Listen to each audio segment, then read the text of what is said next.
research question that I explored was how and to what extent search engine algorithms impact how organizations build trust with their stakeholders. So this question, I interviewed a set of senior communications professionals to learn more about it. And the third research question that I explored was how and to what extent automated journalism and so-called content writing algorithms impact customer trust and credibility of an organization. And for this research question, I did an online experiment, which we'll learn about soon. So the three topics that, I'm just moving my video, the three topics that I explored for this paper were corporate reputation management, search engine algorithms, and automated journalism. And if we dive into reputation management, overall, what I've learned from my from my literature review is that reputation is a perceptual construct. It is developed by the collective assessment of multitude of stakeholders. Each stakeholder might actually weigh different reputational indicators more or less, depending on what type of stakeholder they are, what's more important to them. But overall, it's a hypothetical construct.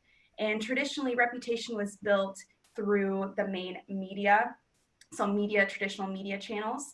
But today, it's controlled by its stakeholders. It's developed through interpreting online signals, through things like different digital emerging technologies like algorithms, also social media. And another really interesting piece of information that I found through my literature review was that today, reputations are built through experiences that stakeholders have within an organization. That has the strongest impact on reputation building. But knowledge from the media still ranks as number one. So these are concepts that we'll explore and hopefully find some linkages between search engine algorithms and automated journalism and how they impact this process. So when we dive into search engine algorithms, the literature is bountiful, first off, but overall, the sentiment around search engine algorithms tends to be quite negative. And negative in the sense that the researchers and professionals that dedicate their time to researching search engine algorithms say that these algorithms are quite biased in nature. They tend to be discriminatory and racist, as through Noble's work, who I quote at the bottom left corner of the slide. She explored how Black women are portrayed on search engines through different search terms. So that's really what started my curiosity and interest in this. And through all the activities that we conduct online, our digital identities begin forming. And companies then use this data to target us through different means. So through this, I really wanted to understand how this impacts organizations and whether there's a similar link between online digital identity creation and how organizations are perceived.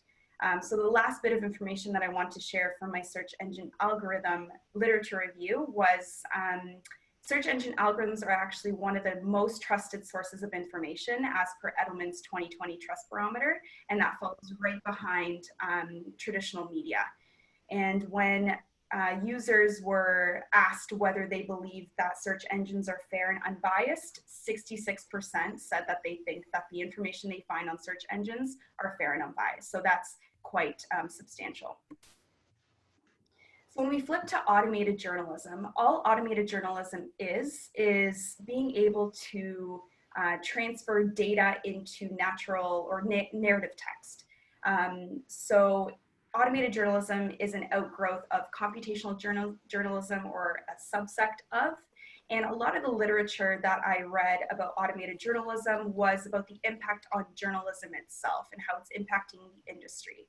However, I think we need to look at this in a greater cultural context of how automated journalism is actually impacting the information that we're consuming, the information that we're creating, and how users are perceiving this information and how it in turn influences how we perceive the organization or the business behind that piece of content. So the literature within automated journalism is actually quite scant, as Carlson actually points out as well. It's still growing and its use and practice is definitely on the rise. So understanding it is definitely incredible and important at this time. So jumping into my data collection methods. So for this study, I conducted 3 different data collection methods. The first one being an online survey, and it's aligned with my first research question. So my online survey, I collected 139 respondents after a data validation process. I deployed my survey through Amazon Mechanical Turk, and it was hosted on Google Forms. It produced both qualitative and quantitative data sets, which I then analyzed and validated. My unit of analysis for this question was search engine algorithms, and that was also my independent variable because that's what I was seeing how that impacted my dependent variable being customer trust and the perception that a user has towards an organization. My second data collection method was telephone interviews. So for telephone interviews, I interviewed 8 senior communications professionals across Canada, and I primarily recruited them through LinkedIn and Twitter. And this was, of course, primary data in that it came straight from my participants. My unit of analysis for this one was also search engine algorithms, and search engine algorithms were also the independent variable. I was looking at how they were impacting stakeholder trust and how that organization manages its reputation. So for my third data collection strategy, I conducted an online experiment. So this was also deployed through Amazon Mechanical Turk. It had a response of 91 respondents after a data validation process, and it produced experiment data for me. And this unit of analysis for this particular question was automated journalism, as I was trying to explore how automated journalism, being the independent variable, impacted customer trust and the perceived credibility of an organization. All right, so the results. For the first research question, I had a set of statements. So I asked my participants whether they had ever searched for a product on Google or Bing or any other search engine platform. And using that product as a proxy, I asked them a series of statements and asked them to agree or disagree or not disclose what their preference was. So the first statement, this is actually select number of statements. I didn't include all the data, but the 4 that I thought were the most important. One of the statements that I asked them was, I only trust the credibility of a product if it's one of the top search results. So 65% disagreed with this statement. Okay, so credibility isn't necessarily linked to the search result rank of a web page. For my second statement that I asked them whether the higher products rank in the search results, whether they attributed a higher level of trust to that product.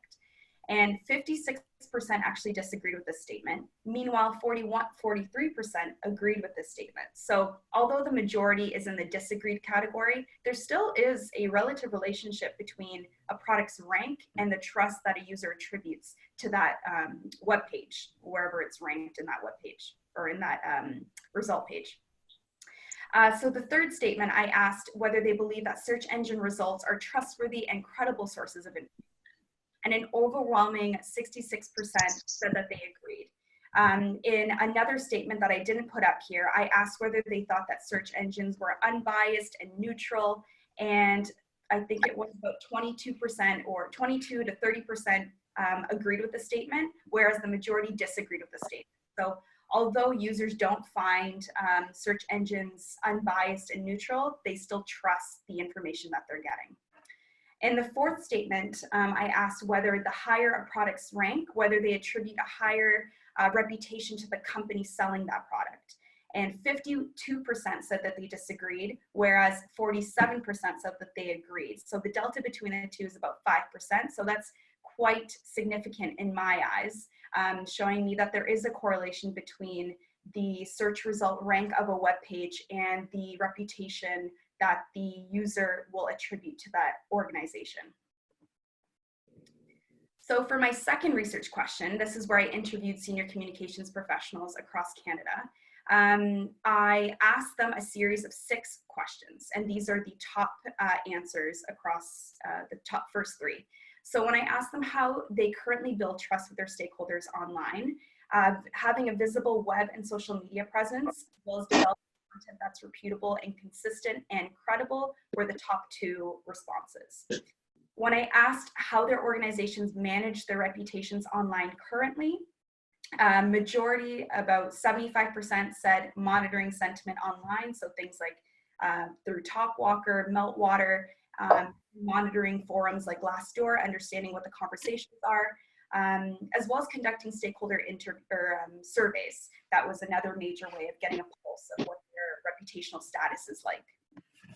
When I asked about what the biggest threats are to their organizations when they manage reputation, fake news, misinformation, and the speed at which information travels and not being able to maneuver and act on that information were one of the biggest threats.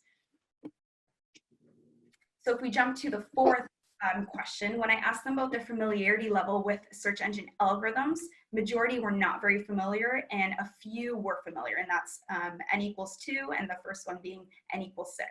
So the familiarity level was quite low. When I asked whether they have proactive strategies in place to build trust with stakeholders through search, it was a 50-50 split. Some had programs, some didn't. And what these programs kind of looked like was having backlinks, linking to valid information, external valid information, and doing keyword searches and ensuring that they're creating content based on those keyword searches.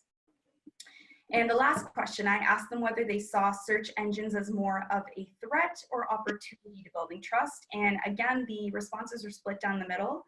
50% thought that they were seeing more of a threat, and 50% saw them more as an opportunity. So very interesting results from those conversations. So when we dive into how automated journalism now impacts customer trust and credibility of organizations, in this online experiment, I had 2 pieces of content. I had a piece of content that was created by an algorithm from a platform called Articulou, where I go in and I purchase that piece of content. And the second content was a human written piece of content by a human journalist.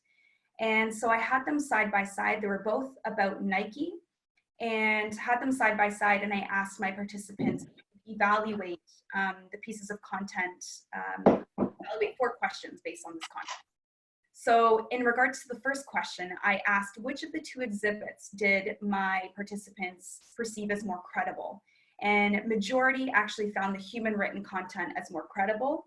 According to my literature review, this actually is, it goes against what I found, goes against previous studies, so it's very interesting to note. In terms of the second question, I asked which of the 2 exhibits did they perceive as more trustworthy? And 51% found the human written piece of content as trustworthy, whereas 42% found the automated content as more trustworthy. Although the majority is still with the human piece of content, human written piece of content, there's still a relationship, as we can see, 42% between the trust attributed to a automated content. So I then asked, how do my participants feel about Nike as an organization after reading the automated piece of content?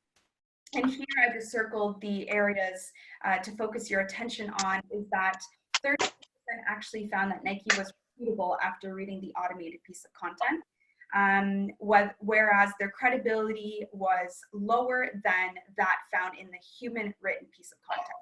But just to simplify, because I understand there's a lot of information going on, to simplify, if we look at the trust attributed to the human written piece of content and the automated piece of content, the trust levels are very similar. The trust given to the human written piece of content was about 12%, and the automated piece of content was 11%. So the delta was 1%. So users attributed a similar level of trust to both pieces of content. So in conclusion, what did we learn from this study? I broke it down by research question. So in our first research question, where I asked, how do search engine algorithms impact customer trust and how a user perceives an organization? Well, the study revealed that search engine rank does impact how a user perceives an organization's reputation, as we found from that last statement in my first research question. The study also revealed that search engines can impact how trustworthy stakeholders perceive an organization to be. Although it wasn't the majority, there still is a relationship between the two concepts, and that is aligned with previous studies that I read about in my literature review. So if we look at research question number 2, in understanding how search engines impact organizational trust building with their stakeholders, it was evident that majority of senior communications professionals are still unclear as to how algorithms impact reputation, and a major driver of why they participated in the study was to understand that better.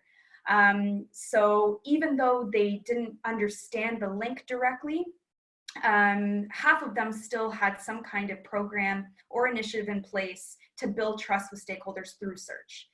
So there's definitely a big opportunity here, and it's still a growing area of interest within communications. In terms of research question number 3, where I explored how automated journalism impacts customer trust and credibility of organizations, consumers perceived the human written piece of content as more trustworthy, as we saw, than the automated piece of content. They also found human written content as more credible than the automated piece of content. So this actually contradicts previous studies done. But as we analyzed in the previous slide, when comparing the trust levels between the two, between the human written and the automated piece of content, the trust was, there was no big distinction between the trust levels. So that showed me that participants actually found to trust algorithmically written content as much as human written content. So here are my recommendations. So there's definitely an opportunity for communicators to explore and embed and embrace these algorithmic processes into their communications frameworks if they haven't already. And the way that I encourage communicators to do this is to understand the risks that these communication technologies and these emerging technologies now have, and also the opportunities that they possess. So understanding how these algorithms work, both operationally and technically, can really help communicators better create content that is optimized for these algorithms. So I encourage communicators to work closely with the digital and SEO teams if they don't already, because this is a great source of information and expertise on how to optimize content. But ultimately, really understanding the underpinnings of how the algorithms work is essential. So in terms of some of the limitations of this study, of course, there are some. So the first being sample size. I originally set out to collect 150 surveys, 100 experiment surveys or online experiment respondents, and 10 to 15 interviews. Although I didn't reach those targets, that the results are still valid in a certain way, which we'll discuss, I'm sure, later, but the sample size would definitely be a limitation. In terms of the platform I use, so I mentioned earlier that I used Amazon Mechanical Turk to send out my surveys and my online experiment. I actually read online, researched it a little bit more, and MTurk workers are actually more educated and less religious, and more likely to be unemployed than the general population of the Canadian population. They also lack diversity and socioeconomic standings and racial and ethnic groups. So the generalizability and external validity factor here can be a little bit diminished in that respect. In terms of my interview participants, I conducted interviews with participants from both B2B and B2C businesses, and I think that this could impact the answers that I got. So that would be a limitation. And the study overall lacked representation from across Canada in terms of interview participants, because the majority of my interviews were based in Ontario, with a few scattered out west. So that would be a limitation.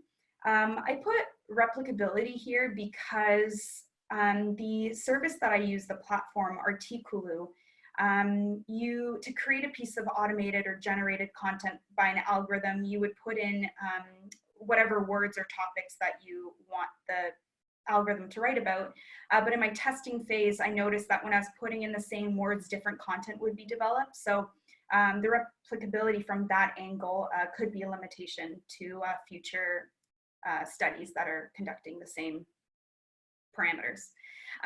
In terms of experiment participants, I realized after I deployed the survey that I didn't define what I meant by trust, credibility, and reputability, and I feel that that might have misled or could have misled, maybe not, some participants in answering the questions accurately.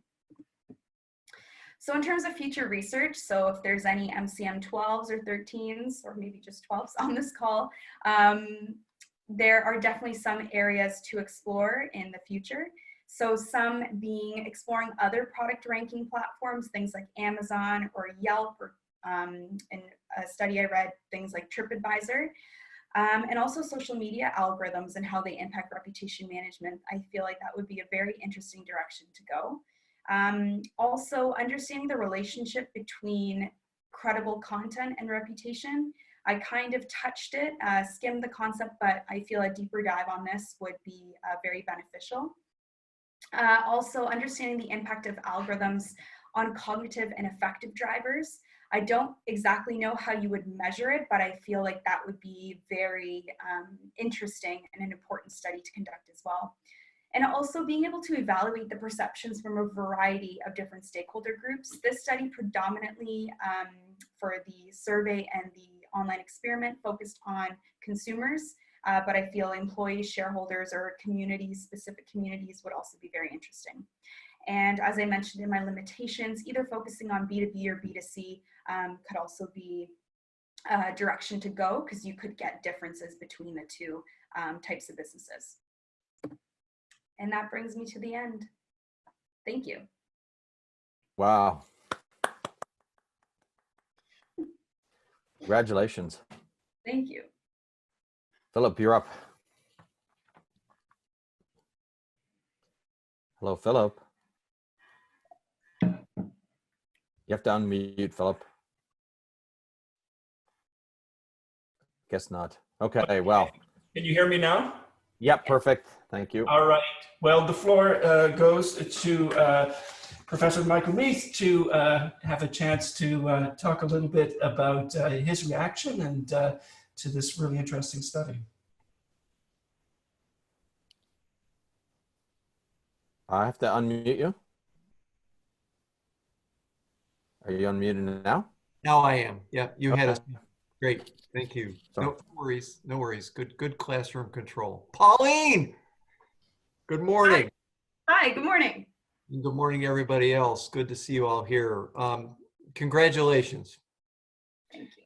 I got to tell you that what a fascinating study, and fascinating study for a bunch of different reasons. I've done, I don't know, I can't remember, somewhere between 25 and 30 Capstone now. And this one, as much as anyone, showed me what it's like to work with somebody who is poised, professional, on time, sticks to a plan, stays with the plan. You were perfect in that regard. You hit every target we set. You listened well. You needed very little guidance, and it was just an absolute pleasure to work with you. In a lot of ways, this is a groundbreaking study. I haven't read much of this. And you also did a good job of not trying to conquer the entire mountain. I remember in the beginning, we were looking at how to go about this. Yeah. And it was, well, we could do this, and we could do this, and we could do this, and we could do that. It was like, okay, let's keep this manageable. And I think your areas for future research that you've identified show that there's so many other things that can be added to this. I also found myself thinking about some of the more recent capstones that have been done. I noticed Martin is on, I remember his, and how artificial intelligence applies and fits in with all of this. And then as I was reading your final paper, I found myself once again getting amazed at how much these algorithms are everywhere. I just, in the last few weeks, I've been ordering more things online because we're not going out of the house as much, and I kept thinking about the topics that are in here. Mm-hmm. But I also realized that communications professionals are using a loaded gun that they don't know how to use. And I think your interviews showed that yeah, we use it. No, we really don't know what it does or how it works. And so that just further, exemplifies how much we need to study this. So a couple of questions for you. Yeah. If you could go back to your results slide, can you scroll back? It's the results for research question 3, 2 pie charts and then the bars on the bottom, right there.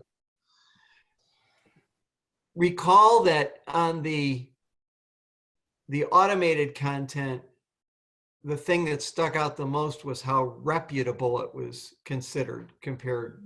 Mm-hmm. And then on the one on the right, which is the human written content, how credible. Could you talk for a minute about the difference between reputable versus credible and what that told you in the context of not only what you read in the literature, but what you heard through the discussions?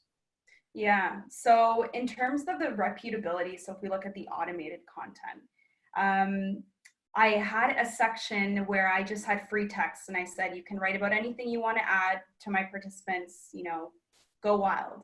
And one of the comments that someone left about their reputability, that they are reputable, they backed it up by saying they felt that the automated content was reputable based on, they didn't know that it was automated content. First off, I didn't show the source. I didn't say it was human or automated, but what they wrote was they found the content credible or reputable because the content wrote about the corporate vision and more of the culture and the brand about Nike. So they found that is more reputable. In terms of the credibility under the human written piece of content, whether the underpinning of credibility is trust, right? So the overall concept that I was exploring in this study was reputation, of course, but reputation is underpinned by trust, and trust depends on credibility, whether someone finds something as legitimate, as valid. So when I was asking about credibility, I wanted to understand whether they found the piece of content as legitimate, as valid. And I'm not sure if I'm hitting on your question or if I'm answering it appropriately. Did the reputability of the piece in number 1 come from because it was Nike and it was a well-known brand? Exactly. And then the credibility came from, I seem to trust this information. Exactly. So, and that's the thing that I chose Nike because of it was relatable, but obviously that comes with a reputation in and of itself. So I think in future studies, perhaps to display content that isn't attached to a brand that maybe is known, I feel like would be a better assessment of reputability, credibility, and trust. Because I understand that users know who Nike is, so they bring their own context of what their view of that reputation is. But ultimately, I think it's exactly what you just said. Coming into it knowing that Nike is a reputable brand, reading about their strategic goals and their culture and their brand probably amplified that good feeling. It had the Just Do It headline or logo in there. And in terms of credibility, it was talking about management changes and new SEO or CEO. So that kind of content probably impacted how credible these users found the human written content to be. Gotcha. Philip, can I have one more or do I need to pass?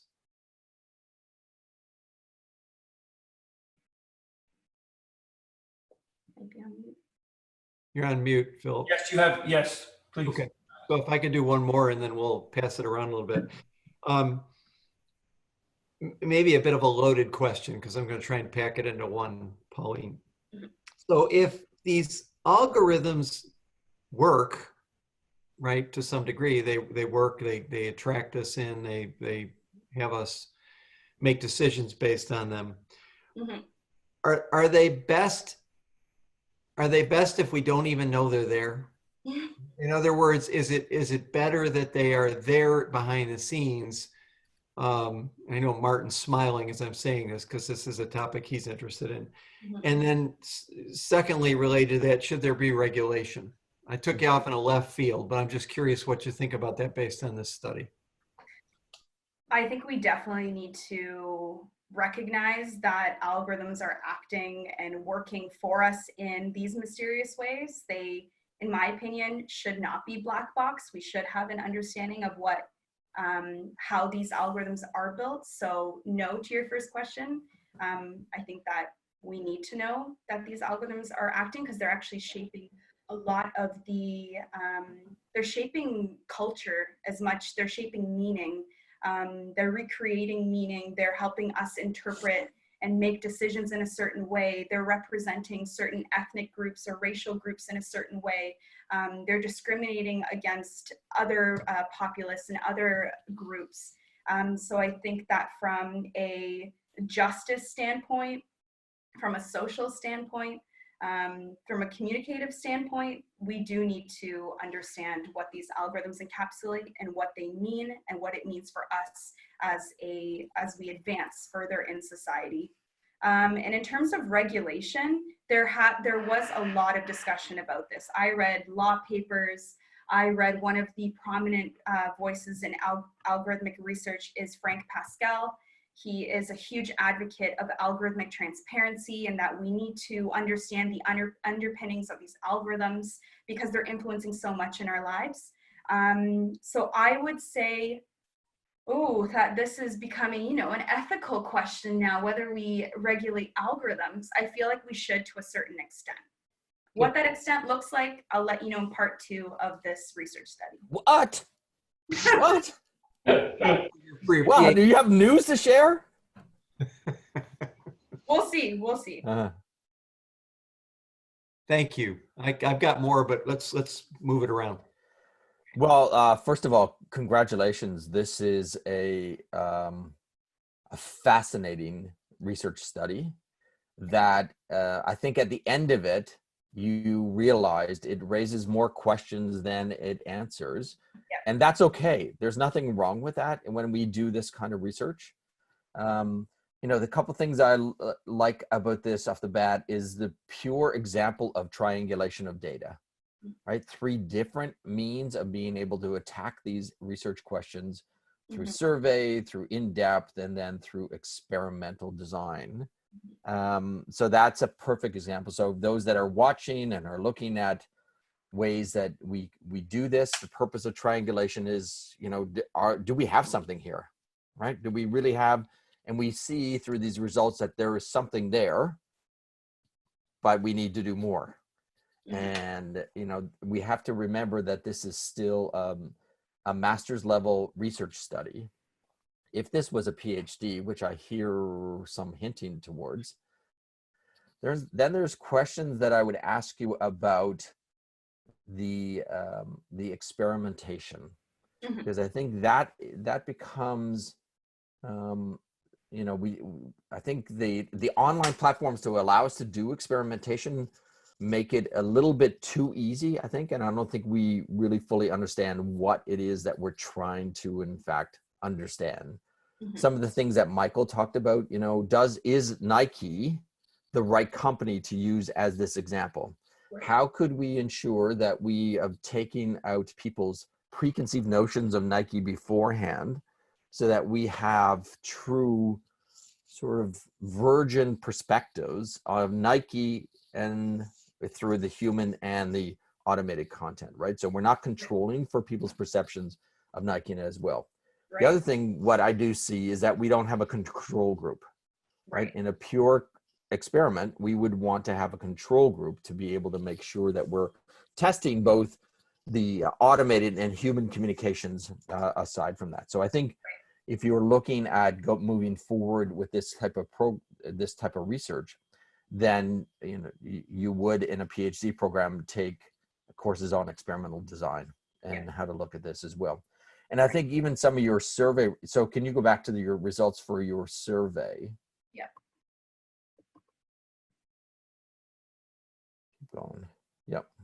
There. the same kind of thing. Now we'd want to know what is in fact a correlation between these types of variables that you're looking at, and doing correlational analysis, statistical correlational analysis, to see what are we measuring actually the same thing. Do people actually think that trust and credibility are in fact the same thing? So that there is no sense of redundancy in that respect as well. So I think those are, I really think you have something here. And I think this is definitely something that is for certain submittable to a publication to be able to push ahead. Just because, as Michael said, there really isn't anything that's there. Yeah. Question that I would have is, and this is for everybody should perk up when I use these terms. How did the MREB react to your use of MTurk? And if I'm correct, you used Trint to transcribe? I did. So how did they react to that? Honestly, I was very forthcoming in terms of what I was doing, as everyone was. I was very surprised. I thought I was going to receive a lot more, not backlash, but commentary. And there wasn't any negative commentary or really things to change in that regard. So they had no comment about you using Trint? And what kind of... Oh, yes. Sorry, they did. The comment that they had was to disclose in my letter of information and say that Trint has a certain policy or like security policy that the data might be used on that platform, or they might retain the data. So I had to specify that in one of my either my MREB submission or on my letter of information. I can't remember which one, but I had to specify how the data would be used by the external company, Trint. Right. And then also MTurk. What did they say anything on MTurk? I'm thinking back now, and I think it was probably something similar, but the overall reaction I had in terms of MTurk was I was very surprised that there wasn't more pushback. Good. So, yeah. So that's good news for everybody that they are being a lot more accepting of automated and online, especially transcription services. Yeah. For you doing that as well. Okay. So last question I have at this point, you mentioned that issue of, so how would we measure this at a cognitive or behavioral level? And did any of your research explore that? In the cognitive and... Can you elaborate on that question a bit? So on your literature review, did you come across anybody that is saying, because we're now looking at measuring, especially trustworthiness and credibility and reputation. What did any of the literature that you come across as of yet look at how you could in fact measure at these levels cognitively? Measure cognitively? No. I went too far. I didn't come across any that actually conducted these. I'm just flipping back to see if I remember any of these studies, but I don't remember coming across any that measured it cognitively. Yeah, sorry, I'm just thinking. Okay. Going through all my indexes in my brain, but I don't think I came across any studies. And that's why I suggested future research can look into this. I don't, in terms of measuring, I would have to sit down and think about how I would measure that, but yeah, not off the top of my head. Dr. Savage, I'm good for this round.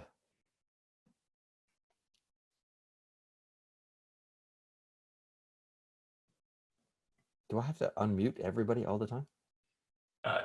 Can you hear me now? Yep. Yeah. Okay, that sounds great. I was going to ask a sort of a series of questions, or just, so I'll put it as a comment because it's sort of being dealt with. I thought one of the things that's interesting in that discussion about the methods that you use, which I thought was a really wonderful kind of, in a sense that, you don't have the resources and the time to do the huge study. I don't know if anyone actually has, but the fact that you've done one that has a good size number of respondents, certainly in terms of commercial survey work, it's getting up there. But I think that the discussion that you bring at the end in the discussion with both Michael and with Terry is a kind of an understanding of I'll call them the epistemological and ontological issues about what is really real about these concepts. And I think that's an interesting area.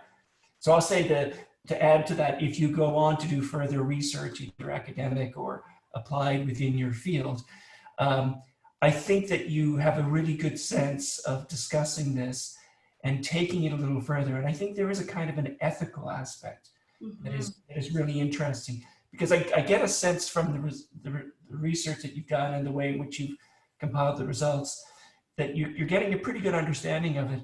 But I get a sense there's within the practitioners, there might be some confusion and thinking about whether this is still the way to go, or how much, in what way this is the way to go. Right. A lot of them participate in this study, and not all of them, but majority participate in the study to learn more about this subject. So yeah, there's definitely a lot of interest in understanding this better, which is good. Yeah, and I think that in terms of your strategic communication side of this, I think you developed a very sort of interesting approach to communicating that. So I find this a really amazing and also very readable, and something that's open enough to start a lot of discussion, which for me is really exactly what this kind of research should be. So I'm looking forward, if not directly, but hearing of the kind of work you take this further into the various organizations. Whether it's the national CPRS or further afield. I think this is really going to be an interesting area of research, but it's also one, in the way in which you present it, that is accessible and leaves space for some really interesting and useful discussions. So thank you. No, thank you. That's awesome. So Terry, I don't know if we open the floor to other folks at this point, if that's maybe just go around. Michael, do you have other questions? What another round between Michael and I? You're unmuted. What? I don't know. Okay. Yeah, you've got an automatic setting, Terry. I sent you a note in your chat. An automatic. I only do that because I'm now afraid of people. Yeah. Well, when you're teaching a class of 300, you got to do that. Yeah. Great. So what about the ethics side of this? Can't help myself here, Pauline. How would that play into another kind of look at this? And if you were to do another study, or if you're hoping somebody else would do another study, where would you want to take it next? I think I would want to do a hybrid between what Martin explored in terms of bots and also understanding fake news. I think that's the next direction I would want to go in, and also understanding the interplay between misinformation, disinformation, and how it's shaping our larger outlook on how we perceive not just organizations, but sorry, my answer's kind of going all over the place, because if I just take it back to the very beginning, the reason why I started this was because I was interested in how algorithms impact our individual digital identities online, and how organizations use this data to then build these pictures of who we are and then target us in various ways. So I would want to explore how the similar concept, but in terms of fake news, how that impacts user perceptions of what we read online. And I feel like that would be very interesting. Can you mobilize this at work now? Can I? Was that the question? Whether I can? Can you mobilize it right now? I think I could. I think I could have some in-depth conversations with our SEO and digital teams to be able to create content that is optimized for these algorithms, and be able to provide obviously some of the findings that I found here, and the importance of search rank and automated content, and see if maybe automated content is a tool that we want to add to our communications toolbox. But yeah, I definitely see some mobilization from this research. Last comment, and Terry, I think already hinted at it, or Philip, you need to repackage this in some light edits and get it published. Thank you. Will do. So last question I have is that we do research in vacuums, right? This research was done at a period of time when social was seen to be used as a marketing perspective, right? How do we sell more things? Right. March 13 changed the world. So how does the new context, communicative context that we operate within today, influence your research? I would say even with the amount of misinformation that we've been receiving about COVID-19, and let's say, for example, people thinking that it was airborne and how it was impacting how we then perceive the threat to be, which is very large. But I just mean the misinformation aspect of things, and how that content's ranking on the search engine platforms can really impact how informed or disinformed the public is regarding this health crisis that we currently have, health pandemic. So I would say it greatly shapes and greatly impacts the current environment and how informed we as a public are. Yeah, and Pauline and I were talking about this before everybody came on. I think it is also that as we find a new equilibrium, whatever organizations are trying to find this equilibrium of where we move forward on a 1, 3, 6 month basis, communications will be leading the outreach of the organization rather than marketing. I think people are finding a very difficult time of how you market in this period of time, but people want to hear from organizations. So I think this is an important step that you could still very transparently, very ethically utilize algorithms to make sure that the content that you believe is important for your customers, for your employees, finds their ways to them through the behaviors that they use online as well. Mm-hmm. I'm done. Philip. All right. Well, thank you. I don't know if there's any final thing that you want to share with us, Pauline. Overall, I guess just a piece of advice for those on the call, don't try to boil the ocean, because for a period of time I was really struggling with how to connect these two topics that have never even dated before, and I was trying to force them into a marriage. And overall, just allow the data to kind of flow and allow yourself to analyze it with an open mind, and you will find linkages. But that's more so word of advice and caution. But overall, really exciting and interesting study. And I think that there's a lot of value here for communicators and organizations. So Michael and Philip, if you can mute both your video and your audio, then I will place a call and we'll have a conversation offline. Congratulations, Pauline. Well done. Thank you. Let's hope. Let's hope. Hi, Pauline. It's Alex. Great study. Really enjoyed your presentation. Oh, thank you so much. It actually, and I didn't even mention that this started from our data science class, because when thinking about a topic, I thought back to what I enjoyed the most, and that's what came up. So thank you. Oh, that's great. It is a fascinating topic. It is, and it's a behemoth. So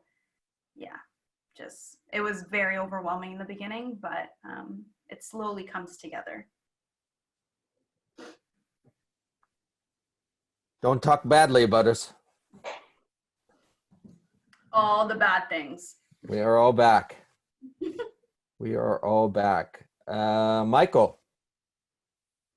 Again, I did it. Unmuted. Wait.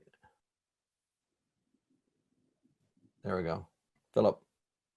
Okay. Unmuted as well. Yeah, got it. Great. Pauline. Well, at this point, it's up to your supervisor to tell you the news. Whether it's good or bad, I'm not sure. But well, we'll let Michael say. Well, Pauline, after a really, really difficult, long, thoughtful discussion, which lasted about 10 seconds once we finally got our phone lines connected, we are really, really pleased to tell you that you have graduated this with high honors. Oh, wow. Yay. Hold on, just to be clear, it's not high honors, it's highest honors. Oh, okay. Oh, wow. That's right. Wow. Yeah, no, just this is just such a great study at a great time by somebody who was just, again, so poised and disciplined. We couldn't be more happy with you. I would like to talk to you offline about a couple opportunities and where I think you should and can submit this, and I'm glad to even help you with that. Amazing. Thank you so much. This is probably the best day of my life so far.